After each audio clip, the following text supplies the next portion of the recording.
Hello, Richard Haggerty here. And listen, when people think about smoking, they very often talk about the cravings. You know, those cravings punched me in the face, but I'm fighting back. What does that suggest? What does that say about what people think in terms of smoking? What does that say in terms of how smokers, whether they're smoking cigarettes, whether they're smoking e-cigarettes, whether they're vaping, whether they're smoking cannabis, and they want to quit smoking now, stop smoking today, what does that say about them when they kind of have this sense that they're fighting cravings the whole time? Okay, well, firstly, okay, it sets up an actual likelihood that that's going to continue. Secondly, it's based on a misunderstanding of how the body and the mind work together.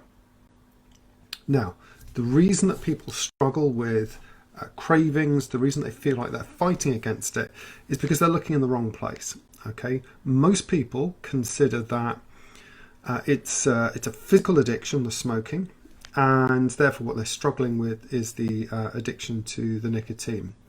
And that kind of way of looking at things has become really ingrained. It's become part of a huge monolithic marketing mega empire where, you know, companies are marketing all these lozenges and patches and drugs and everything else. And it's important to understand that there is a small component of that, but it's much smaller than you might think. And of course, you have the proverbial mountain out of a molehill if you expect that it's going to be a problem. It's the very expectation that causes the problem to grow bigger, to seem bigger, for a person to feel like they're fighting the whole time. So it's not really what it might seem on the surface, that these cravings are something that you have to live with and fight with. I absolutely know that the hundreds and hundreds of smokers that I've worked with from all over the world these past couple of decades, they've struggled. They absolutely struggle with it. But it's because it's an underlying psychological condition. It's the underlying psychological problems that are holding people back from quitting.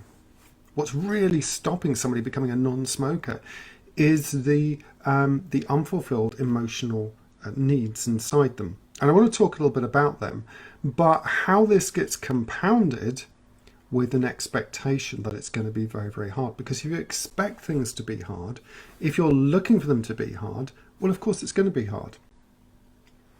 Let's talk about expectations for a moment, okay?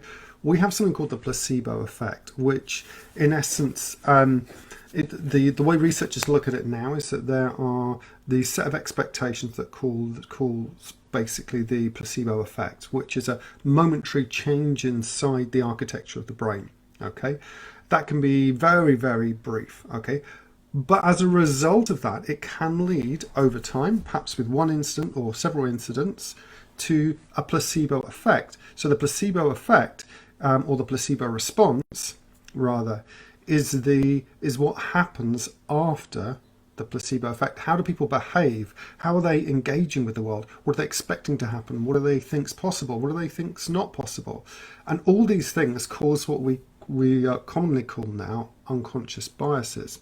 Okay, and these biases are really how we see the world. They're how we experience the world. So if you expect something to be hard, it's going to be hard. This gets really interesting when we combine it with the idea of cravings. Okay, now if you expect that something you're going to be engaging with is going to be super powerful and painful, like the most painful thing in your life, the hardest thing in the life, the most tricky thing in your life, it's going to be painful every step of the way, you're probably likely going to fail, it's going to feel horrendous, you're going to hate every second of it. How motivating is that going to be for most people? Even somebody who starts off with a reasonable amount of willpower is going to get stuck, is going to get knocked off course. Okay, and so this is really fundamental. Okay, we've got to handle these expectations, and one of the ways to do that is to do it consciously. The other way is to do it unconsciously. Okay, and I want to talk a little bit about how that works now. We have a conscious mind and an unconscious mind, if we're going to use those metaphors. Your conscious mind is your thinking mind, the kind of where willpower, if you will, comes from inside you. Okay, your unconscious mind is everything else.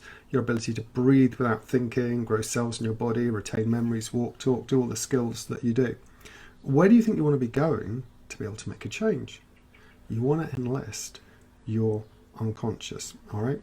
And to do that, one of the ways we've got to do is we want to trigger, in essence, the similar effect to the placebo effect.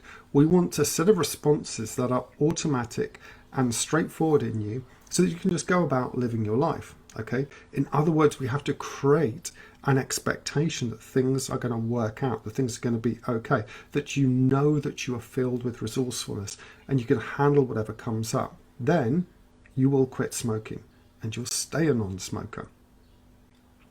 What happens though is this. Unfortunately, people expect that the cravings are going to be really, really bad.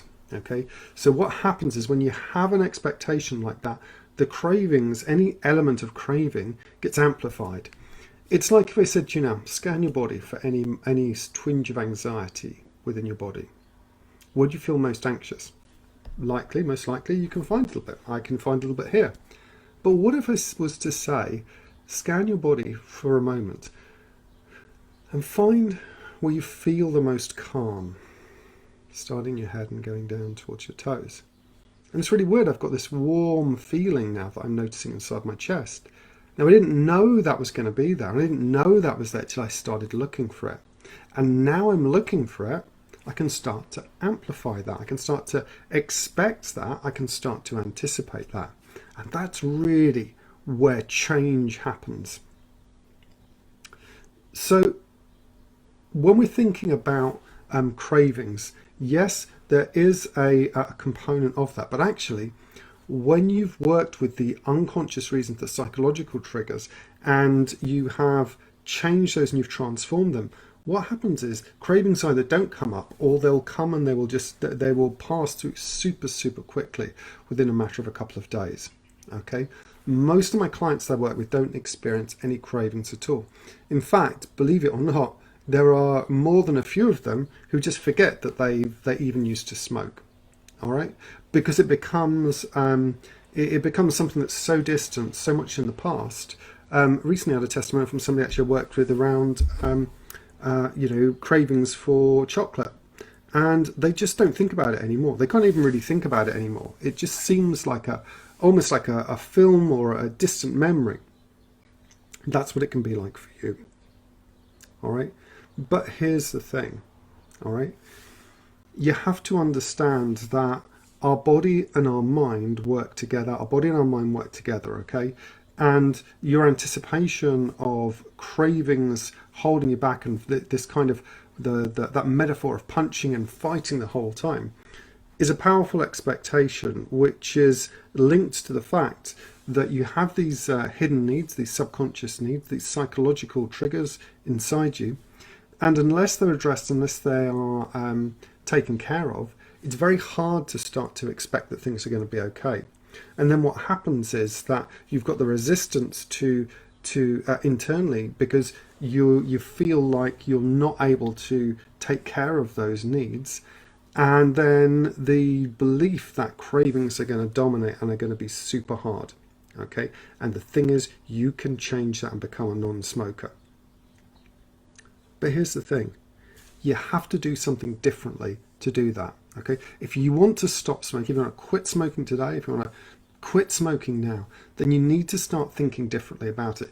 First of all, it's really useful just to realize that it is possible to change. Change can happen. There's plenty of people who've done it.